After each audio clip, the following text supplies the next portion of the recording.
Hello, you guys.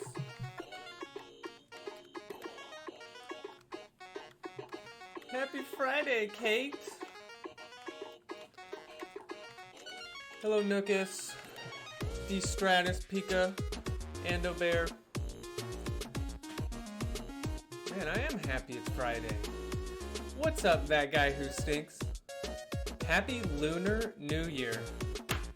Oh, that's right. Happy Friday, Shrek. Nice hat, says na na na na na na na na na na na na. Thank you. Hello, Cowardly Bean. Jack, Brandon Parker. Happy Friday to everybody.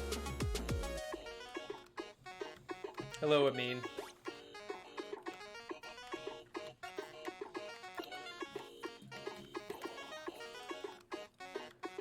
Lunar New Year. Some good good plans, good food planned out. You remember this hat from RVD? That's right, we had to bring it back. You bought the digital controls book I recommended by Franklin? That book is good. That's my favorite controls book I've encountered so far. Hello, Belkit. Good morning, Hank. Good to see you. How's your car projects going? Hank has a custom monster vehicle. One of the fastest cars in the United States, isn't that right? Finishing the homework, bumping to some music, doing great. Sounds good. Where's the matching Pit Viper sunglasses? Oh, hold on a second.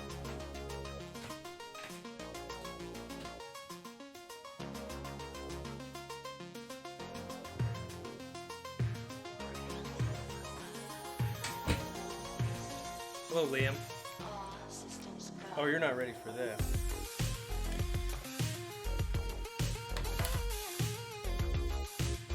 Of course, I can't see anything right now. These are the Pit Vipers.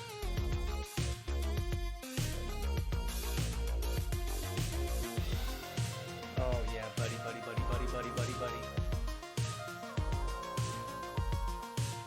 Can't see.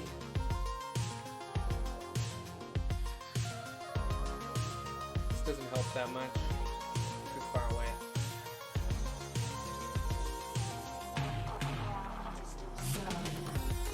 I'm a fan of the Pit Vipes. Do you guys have these?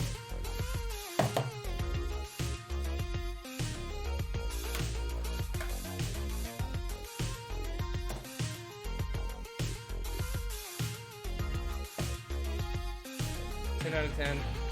Is it okay that I did all the homework in MATLAB? Well, I want you to still write out your solutions so that it's easy to follow. If you just have the code, it's not super easy to follow your work. Nikta, hi Dr. Sis. Hi everyone. Hope everyone can follow the lectures on YouTube with timestamps. Oh yes. So everyone, thank you to Nikta because all the videos for digital controls that are uploaded to YouTube, she put timestamps on them. So if you want to go to a specific point of the lecture, you want to come back and review something, you can now do that. Thank you to our TA, Nikta. She is amazing. Belka Mike says, are we going to have class on Monday? Yes. Wait, what's Monday? Is there something special about Monday? Belka, is it okay for the homework submission after merging the PDF, all the written work is first and all the MATLAB is second? That's okay. That's okay. You can have all your written work and then attach the code right after. That's okay. Right, somebody asked if I'm going to show you what the graphs should look like. Not for this homework, because there's a feedback mechanism built into this homework, which is you should get the same solution if you use the recursive approach or if you use that explicit solution approach. President's Day, oh, that's right. I don't think we, no, I don't think we observe that at UB. And we don't observe spring break either, okay? So I can use comments in MATLAB Live Script to show. I use MATLAB Symbolic Library to solve it. Okay, as long as you can show all the expressions and stuff really clearly, then I'm fine with that. We don't do the holiday thing in UB land. That's true. Good grief. All right, guys, we better get started because this is some fun stuff that we're doing today. We're going to do some example problems that build a nice intuition for how discrete time roots behave. Happy birthday, Meerkat. Quarone has some questions for after class. After class today, I have to split because there's a class right after this that I have to go to. But Kate has an excellent suggestion. If you're not on the Discord already, join that because it's a super helpful community and we have the homework help thread. That's a great place to go. All right, if you have this handout in front of you, we have like 4 examples we're going to go through here. And these are going to help you in your understanding of the behavior of discrete time roots. Is the next homework going to be posted today? Not today, but likely tomorrow or Sunday. And I'll probably have to push back the due date for this next one. On the syllabus it says Friday, but I think we'll have to go a little bit further. Okay, so for each of these examples, the idea is I have a plot of how these systems their dynamics over time. And then on the left, I have the discrete time roots in the complex plane that these correspond to. So for the first one, we have 2 roots over here. And the question is, which line belongs to each root? So let's start breaking this down. This root right here,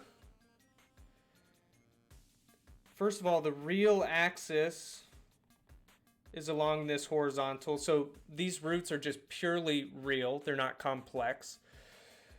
And the distance from the origin is important. So let's label that for each root. Like this one, this root has a magnitude of 0.4. That's just the distance from the origin. This root has a distance from the origin of 0.8.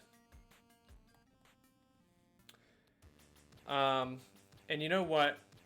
Let's call, let's say this root corresponds to system X, and this root corresponds to system Y. And let's write out what we know the homogeneous solution of a discrete time system with one real root. Like, what does that look like? So xk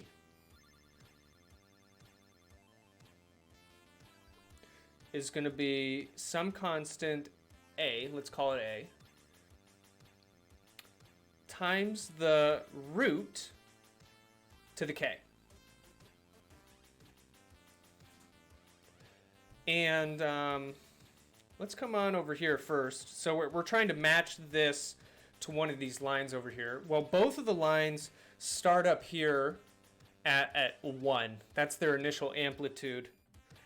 When so we have k on the x-axis here. So at step 0, the amplitude is 1. So I have x0 is 1, which that's going to give us what that unknown coefficient is. All right, and so xk is just going to be 0.4 to the k. And if you do the same thing with our other root, you're going to get yk is 0.8 to the k. And if you were to like expand out this expression for each step, you know, you would get x0 equals 1, x1 is 0.4, x2 is 0.4 squared, and then y0 would be 1, y1 would be 0.8, and y2 would be 0.8 squared. So if you look over at these graphs on the right, you can see that this blue star progression here definitely corresponds to x, because it goes from 1 to 0.4 to 0.4 squared.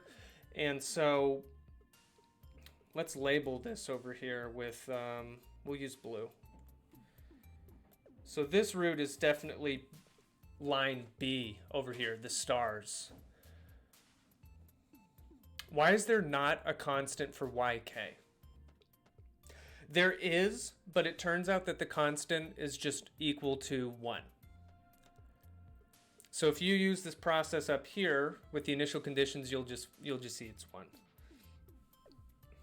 All right, and then this root is line A with the squares. So as you get closer to the stable boundary, the response goes faster. Flip that, reverse it, or whatever that phrase from Willy Wonka and the Chocolate Factory is.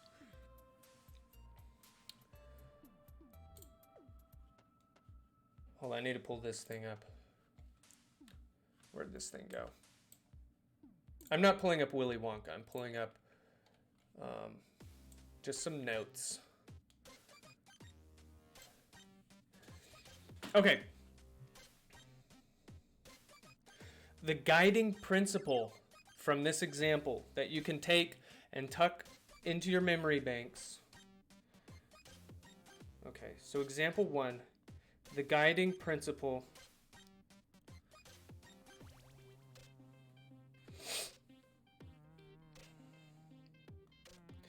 if the root has a larger magnitude, it let's say this, takes more steps to decay.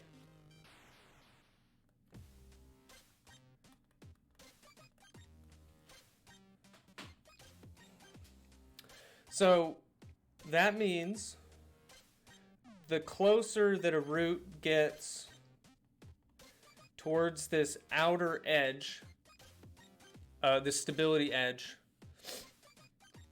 yes, the closer you get to this edge, the longer it takes for you to decay. It's kind, you could think of it as a slower system in a way. Now, if you were to go outside of this boundary, you never decay. In fact, you have an unstable system, and the response goes to infinity. Now, the converse of this, the closer your roots get to the origin, the less steps it takes for the system to decay. In fact, if you have a root that is precisely at the origin, it'll decay to 0 in 1 step. When k equals 1, the system is at 0. All right, let's move on to example number 2.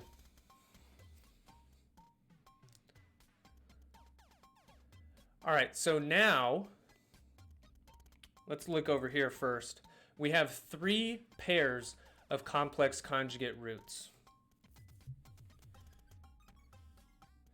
Let's call this like x, y, and z. And remember, complex conjugate roots, they always come in pairs that are mirrored about the real axis. So this is really like pairs of roots. So this corresponds to x, y, and z. This reminds me of the GG diagram from 454. The further out the dot is on the diagram, the longer it takes for the car to return to normal travel.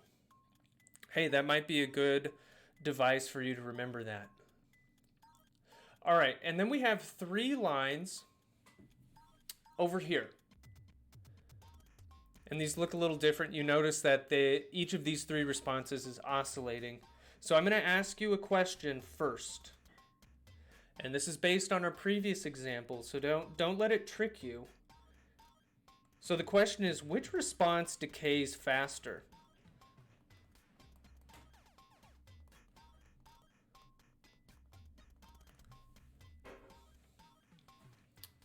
I have an answer for Z. Z decays fastest. X.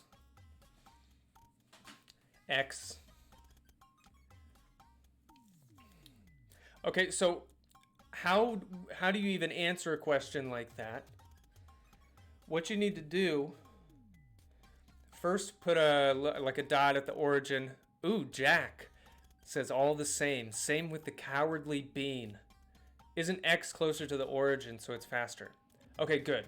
So even if you guys are saying X, it sounds like you're making this decision based on which one's closer to the origin. And because I made this in advance, I know that they're all equidistant from the origin, like Pika said. So whichever has the smallest distance from the origin should decay the fastest. But I designed this so that all of them have a distance of 0.9 from the origin. That's the magnitude of each of these roots. And when you come over here and look at the response, these are they're oscillating. So it might be a little tricky to be like, well, what's the decay rate? So the way you check, or the way we quantify the decay rate for an exponential or for an oscillating solution is based on the envelope function, which you might have heard.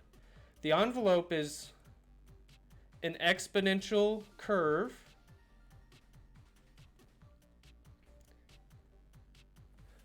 that all of the responses fit within, or that a given response fits within. And you can see that all of these 3 lines share the same exponential envelope.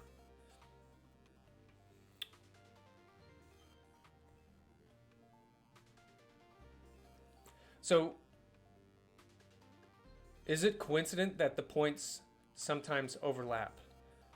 I wouldn't call it a coincidence. So, all of these share the same exponential envelope. Let's talk about that. So we would say they have the same decay rate.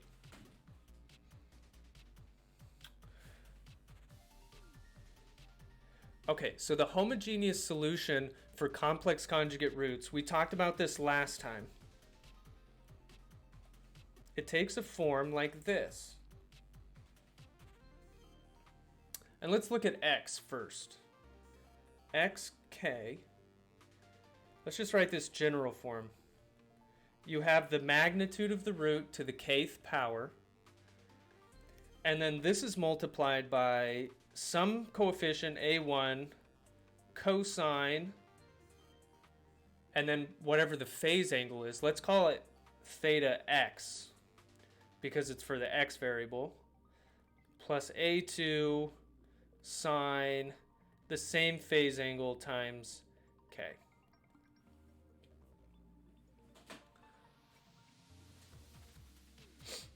So let's talk about this phase angle. The magnitude of each of these roots is the same. They're all the same distance from the origin. But the phase angle, let's talk about x. It's the angle that this root makes with the positive real axis. So for x, that's the phase angle. And for y, maybe we'll draw one for that. Oh, I don't like that line. That takes up all this space. Let's just do this. Theta y.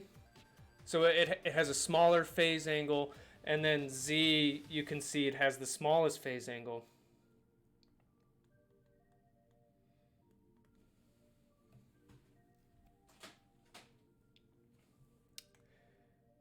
And because I made this, I know what these angles are, so we can just put some numbers with it. So theta x is, what is it? It's pi over 3. Theta y is pi over 4. And theta z is pi over 6.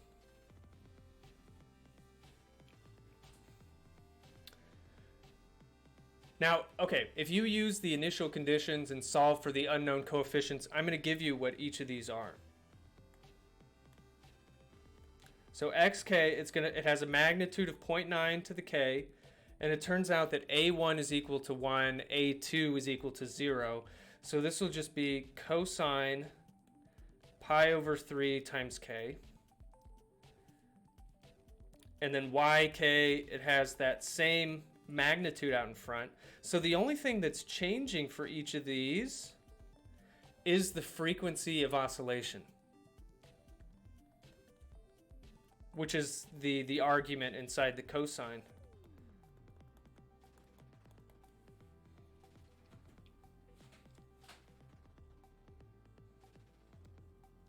So the bigger this number, the faster the oscillation frequency.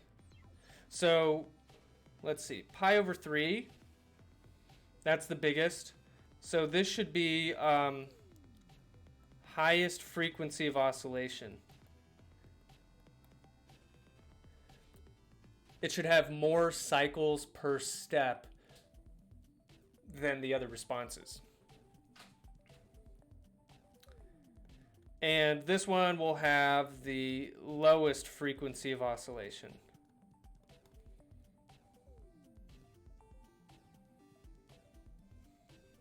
So let's see, if you were to, for each of these, like let's look at A, it starts up here and then it takes until this point to complete a full cycle.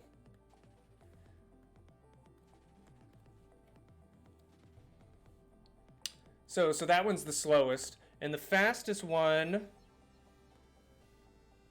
is this one, the one in black,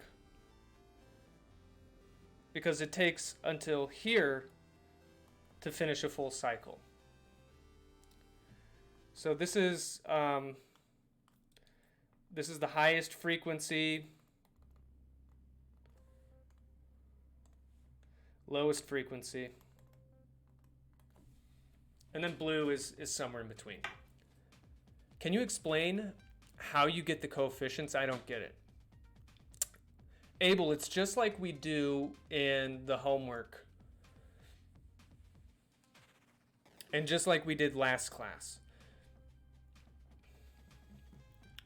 So you use the initial conditions of the problem and you go back and solve it. I would check out the video from last time, or I would say we could talk after class today, but I gotta run. But I would love to talk about it with you.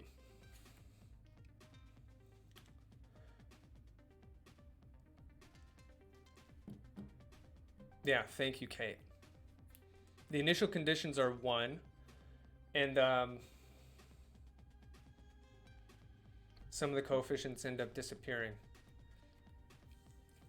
Okay, so we said A was the fastest. Or no, A was the slowest. Black was the fastest. So X, that corresponds to line C. Y is somewhere in the middle. So that's line B. And then Z has the smallest angle, so it has the slowest frequency, which is A over here. A is not the fastest decaying. No, that's right. these all decay at the same rate, but the frequency of oscillation is a different matter than the rate of decay. The rate of decay refers to the envelope that bounds the upper and lower amplitudes. That's all that the decay rate, that's all that the magnitude of the root dictates. Okay, so let's write out a guiding principle for this.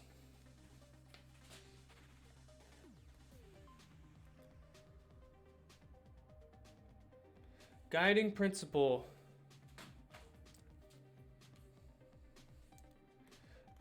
A larger phase angle indicates a higher oscillation frequency.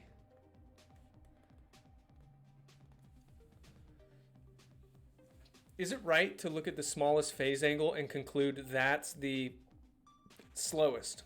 Well, okay, you could say the smallest phase angle is going to have the lowest oscillation frequency. In other words, it'll take the longest amount of time for it to go through a complete cycle, which is what we see with the red.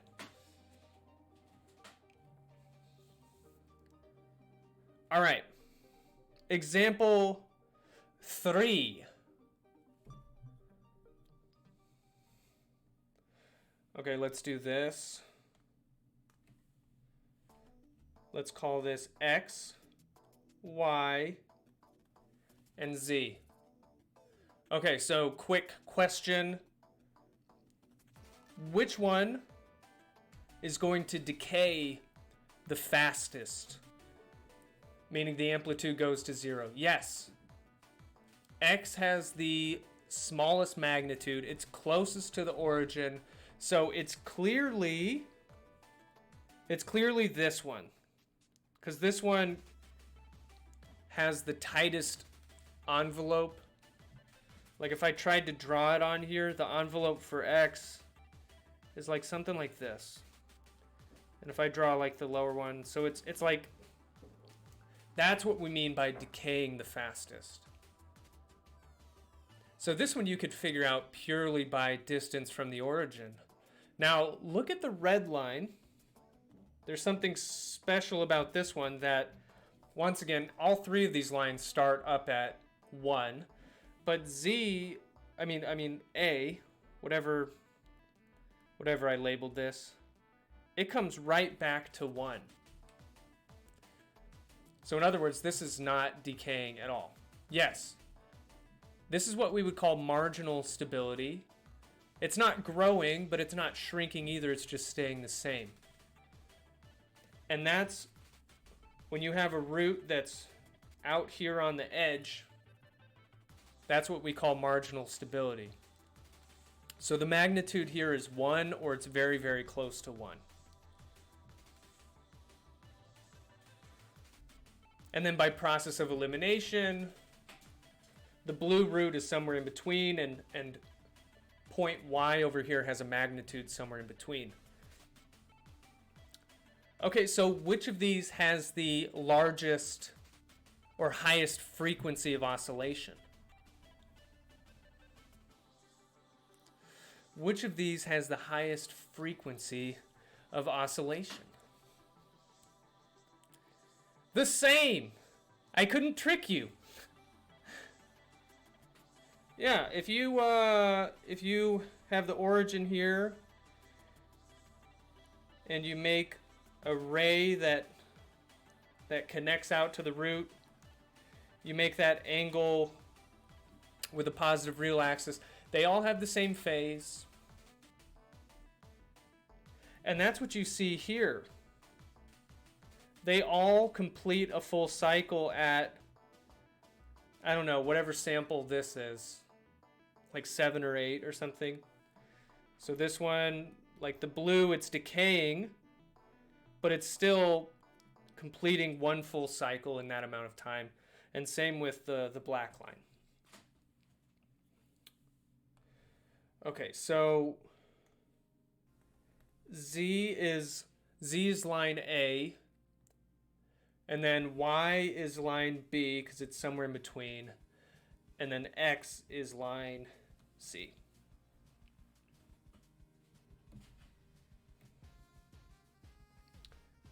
So this example combines the guiding principles above.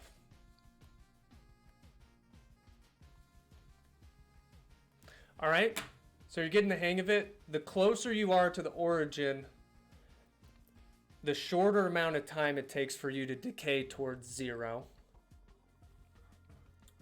But the bigger your phase angle, like you can even come somewhere over here, the frequency is going to get faster and faster, meaning it's going to take less steps before you complete a cycle. Okay, this one's kind of interesting. These are going to be some special cases.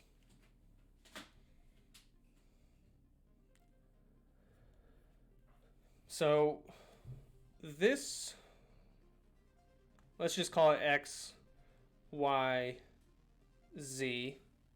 So first of all, they're all on the real axis. They're not complex. X is blue, Y is black, Z is red. Is that for the previous one? X is blue, Y is black. Oh, Amin, you're not correct, my friend. This one is tricky. This one's tricky. That's not correct. Let's point out one thing. This is tricky. We have oscillations here, right? Like the red line is bouncing back and forth, but we don't have any complex roots. So how are these oscillations happening? Like usually a complex root is where we get sines and cosines and all that. Y is blue, says Kate, and Pika as well. Decays in one step. That's right. If you look at Y, it's right at the origin. So that means it's going to decay to zero in one step. Let's look at Y. Like the general form of the solution is A times lambda to the K. And so this will be A times 0 to the K. And why don't we use the initial conditions? All of these are starting at 1. So I could say y0 equals 1. So that means that 1 is A times 0 to the 0. So A is equal to 1. So y as a function of k is just 0 to the k. So y0 will be 1, but then 0 to any power other than 0 is just going to be 0. So that's why if you have a root at the origin, you decay in one step. So roots closer to the origin decay faster.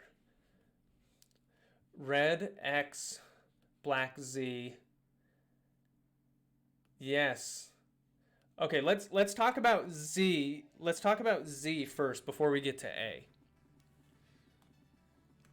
So ZK, same form, but we know that the root, let's just say it's right on the line at positive 1. If you use the initial conditions, you'll find out that the unknown coefficient A is equal to 1. So ZK is just 1 to the K. So this equals 1 for all K. And that's what you see here with the black line. It's just always staying at 1. And I guess that's line C. Okay, so that leaves X as this crazy oscillatory solution. It looks like a sawtooth. Same thing here. A times lambda to the K, but we have a times minus 1 to the k. And if you solve for a, that's also equal to 1 in this case. Minus 1 to the k. So x0 is 1, x1 is just going to be minus 1, x2 is going to be minus 1 squared, which is positive 1. And so that's why it just bounces negative 1, 1, negative 1, 1, blah, blah, blah, blah, blah, blah, blah. It flips sign every sample. Now here, this is something you need to remember. That sawtooth flipping sign behavior is going to happen for any root on the minus real axis. So any... Now, I'm talking about roots that are right on top of the axis. If you have roots that have a negative real part, but they're out here, it's not going to be exactly that sawtooth pattern that I'm talking about. So I'm talking about any roots on the minus real axis. So they're real. Have this sawtooth pattern. What's that symbol 3 lines from the bottom before the K? Oh, it's an upside down A, which means for all. In math lingo. I love to use that whenever I can. It's rare that I can, so I have to use it. Now, if you're negative real, but you're closer to the origin, then you still have the sawtooth, but it follows a decaying envelope. So it'll look like boom, boom, boom, boom, boom. Still a sawtooth, but contained.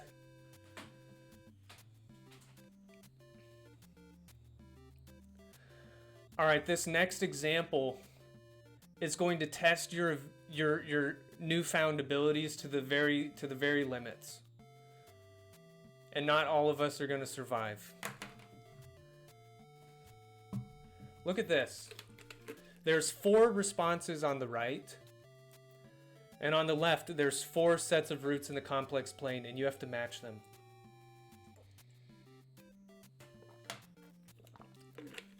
That's right. Not all of us are going to come back with our sanity intact.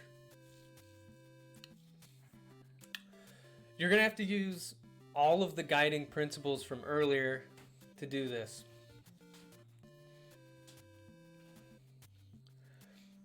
I'm going to give you like a minute or two to just think about it. Because there's not just one way to solve this either. There's lots of characteristics that you can use to narrow this down.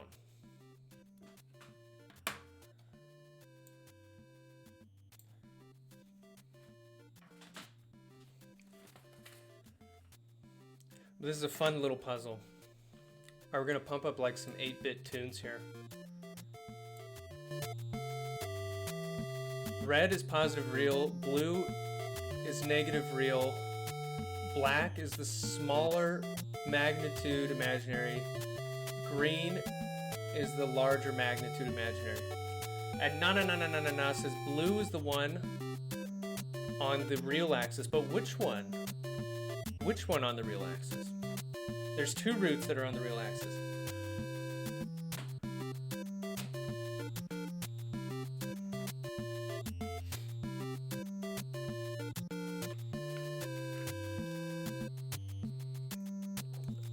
Blue is the negative real, red is the positive real. Okay, let's talk about those 2 first.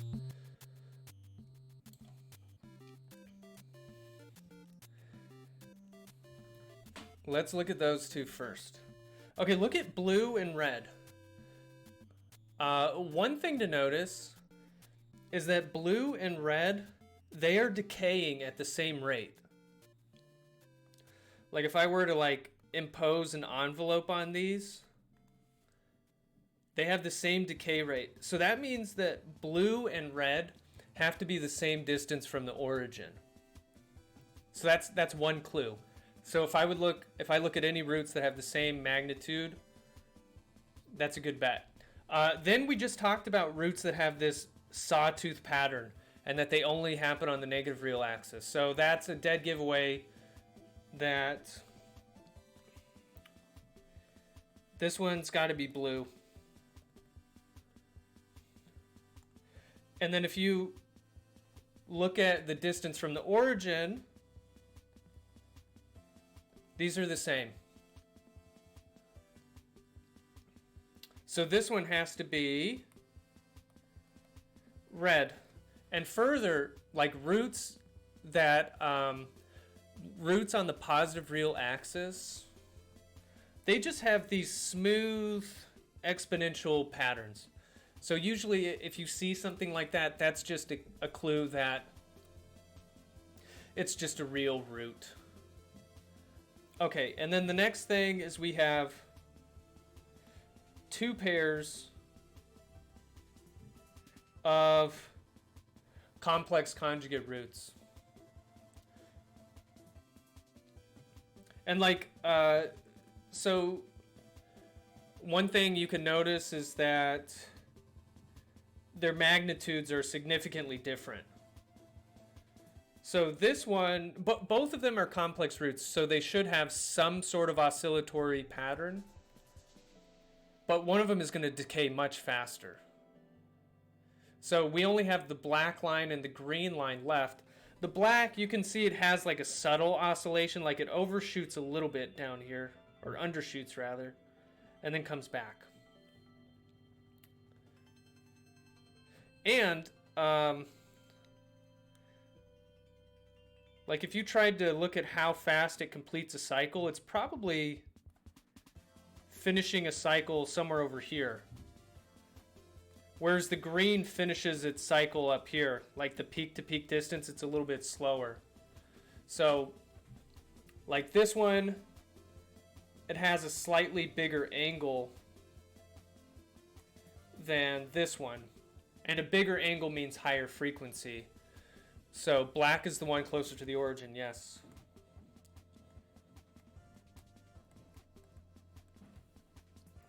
What I like about this, though, is there's probably a lot of you solve this in different ways.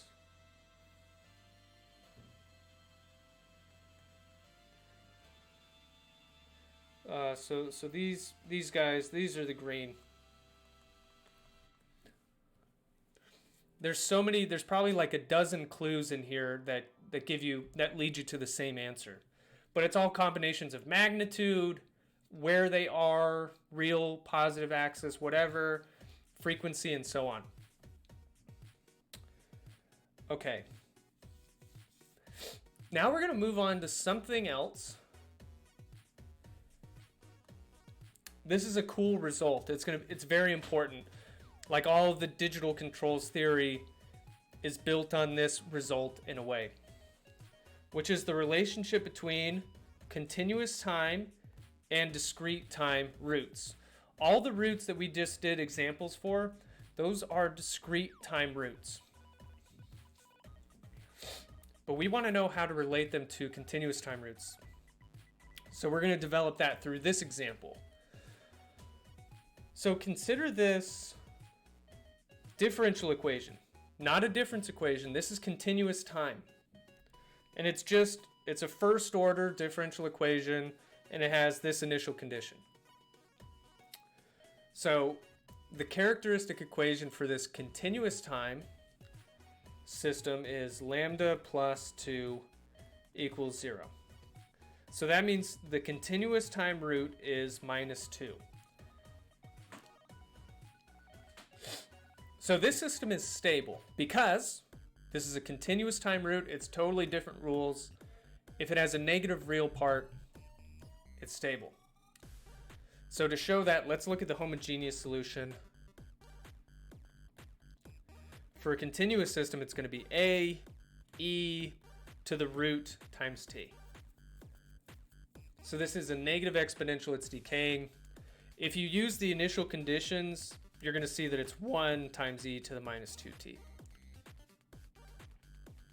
Okay, this is where we're going to connect it to the discrete domain.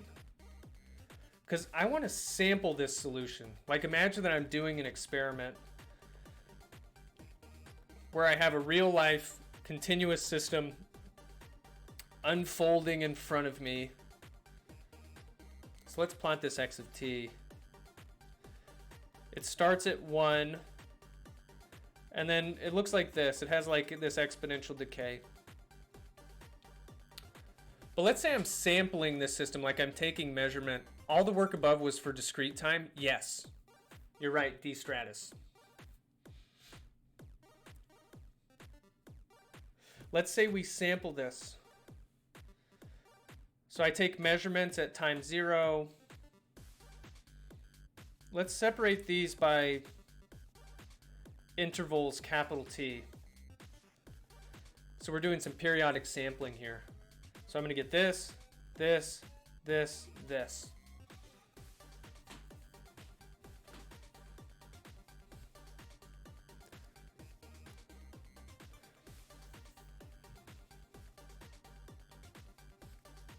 All right, let's write these out.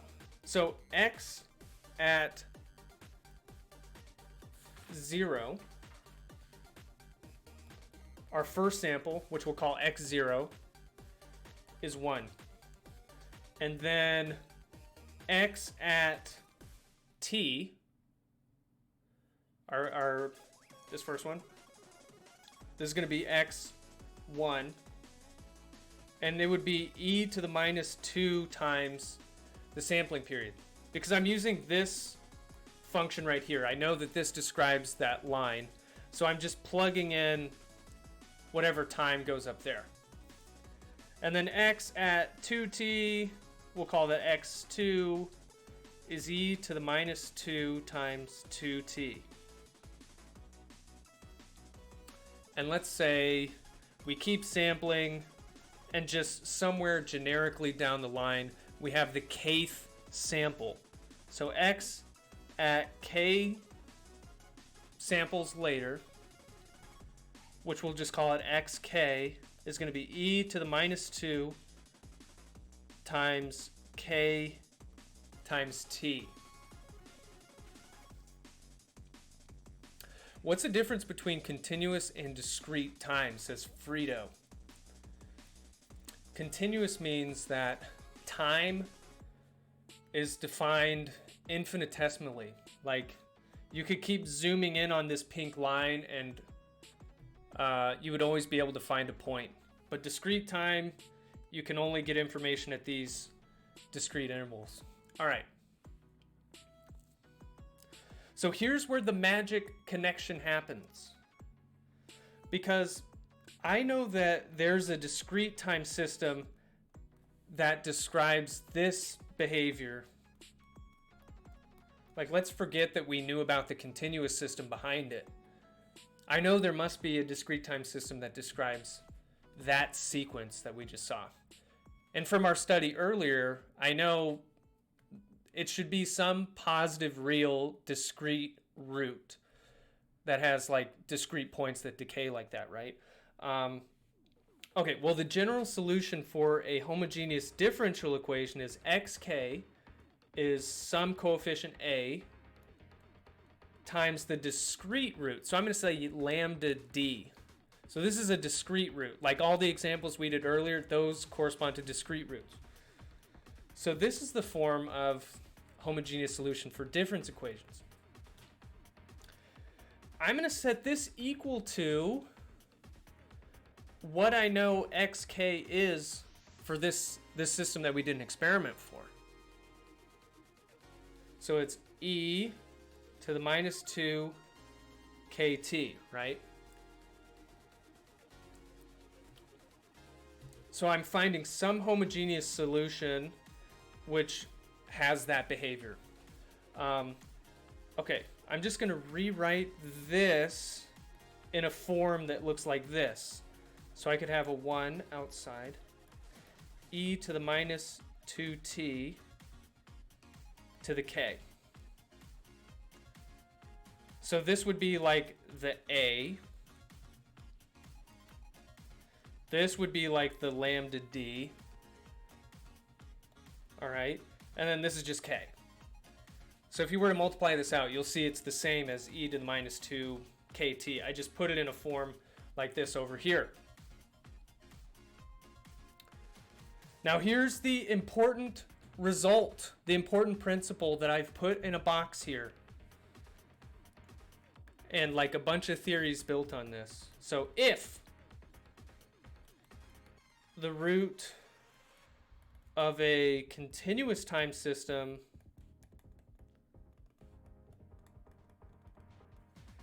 is lambda, like for this example, it was lambda was minus 2. That was the continuous time root. The root of the corresponding discrete time system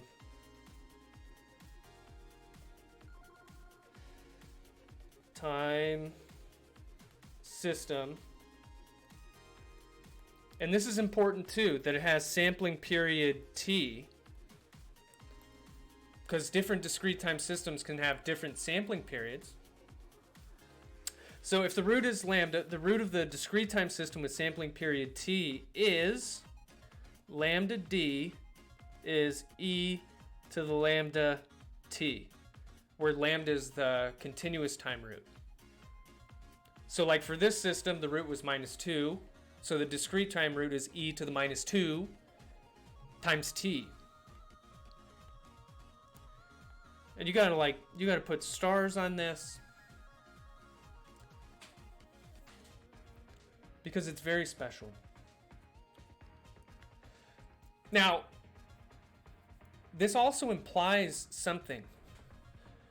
There isn't just, okay, so if a system has a continuous time root, there isn't just one discrete time root that describes that system. Depending on the sampling rate, there could be infinitely many, because I mean, I could sample that at different points, right? So I could have many discrete time systems that describe the same behavior. Okay, I know we're at 1:30, but I'm gonna make this last point using this table on the next page. Let's take this same continuous time system, e to the minus 2t. So like lambda is minus 2. So this is our continuous time system. Think of it as representing some real life physics, and I'm designing different experiments to study this system, and I use different sampling periods. So we're going to quickly do this. Let's start with something fast. So this is my sampling period. I take one sample every millisecond. What if I take one sample every 100th of a second? And so on. So like we'll just make this slower and slower. Like this one is taking a sample every 1 second. And then taking a sample every 10 seconds.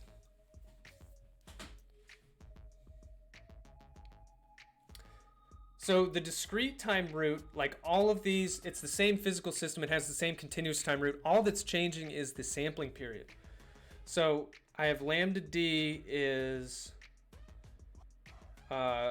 e to the minus 2 times whatever sampling period. If you do this discrete time root, if you use this formula, it's going to be 0.998. So it's a positive root, and it's like right here. That hat is swag. Thanks, I appreciate that.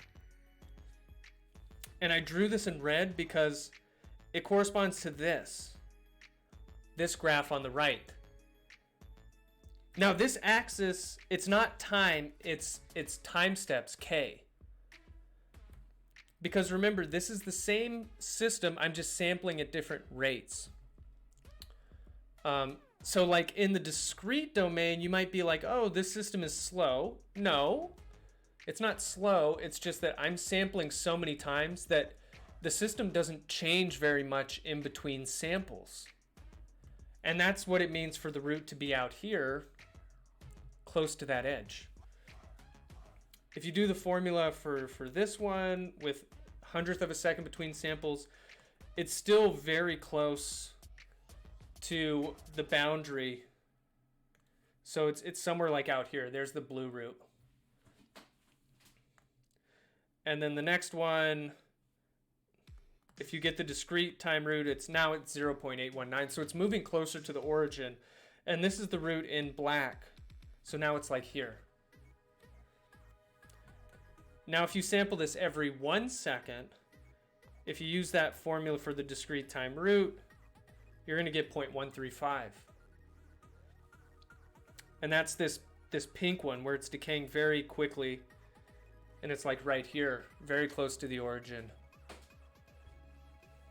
Now if I sample that every 10 seconds, well, by the time I take my second sample, the system has already like fallen to the ground.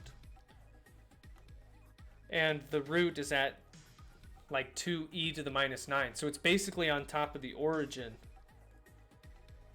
So that green is right here. And that's what you see here. As a function of step size, it basically decayed to 0 in 1 step. Something about hearing and saying lambda d just feels right somehow. Lambda d.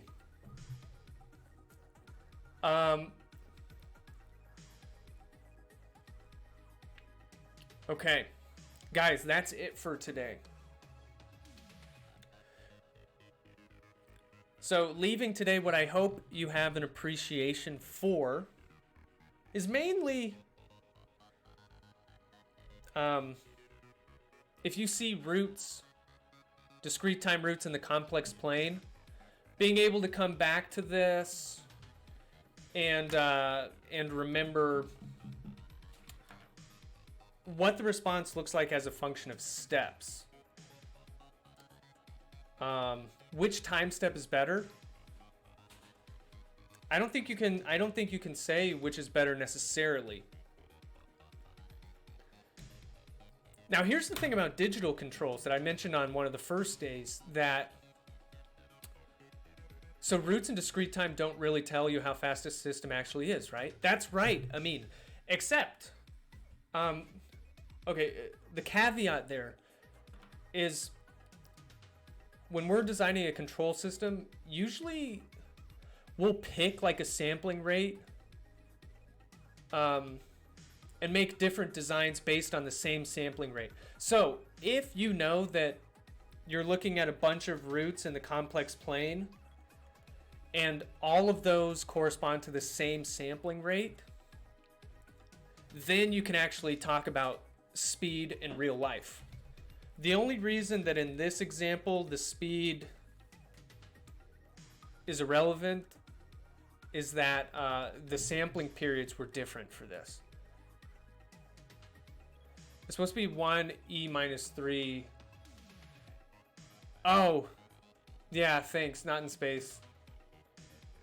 That's good. Yeah, I meant this to be good grief. It's supposed to be like scientific notation. You guys know what I mean. It's not actually e to the minus 2. Thank you for bringing that up. The best time step changes based on the situation could be too quick or too slow, depending on the situation. Yeah, I think, like, let's say you're designing a control system with an Arduino. As you're building your code, you might find that, like, look, I have so much processing going on in my loop that the fastest sampling rate that I can get is like 200 hertz or something. And so you say, okay, based on my hardware, I know that I'm only gonna get 200 samples per second. And then you'll design your control system around that. And you'll be looking at different options in the complex plane for that particular sampling rate.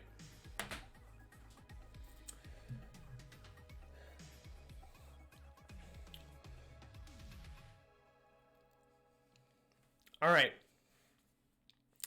I need to run really quick because we have the MAE 334 lecture starting in a little over 10 minutes. So I'm going to back out for a little bit, and then I'm going to come right back. Thank you, Kate. Have a great weekend, Amin, Pika Pika, Mike, Offworlder. Yeah, everybody have a great weekend. Get some rest. Do something that you enjoy. Something that's restful for you. Take a walk. Get out in the sunlight. It's a beautiful sunny day. You could take a walk right now. What is sleep? Hey, you gotta sleep. Everybody's gotta sleep. Hey, have a great weekend. Thank you, everybody. Really appreciate it. It's a lot of fun having a class with you guys. What is next class? It's MAE Lab 1. That's going to start in like 10 minutes. Never take sleep for granted. No. Don't take it for granted. All right, my friends. See you later. I'll be back in a few if you're here for MAE 334. I'll be back in like 10 minutes. Have a great weekend, Nikta. Thanks for all your help. Those timestamps look amazing.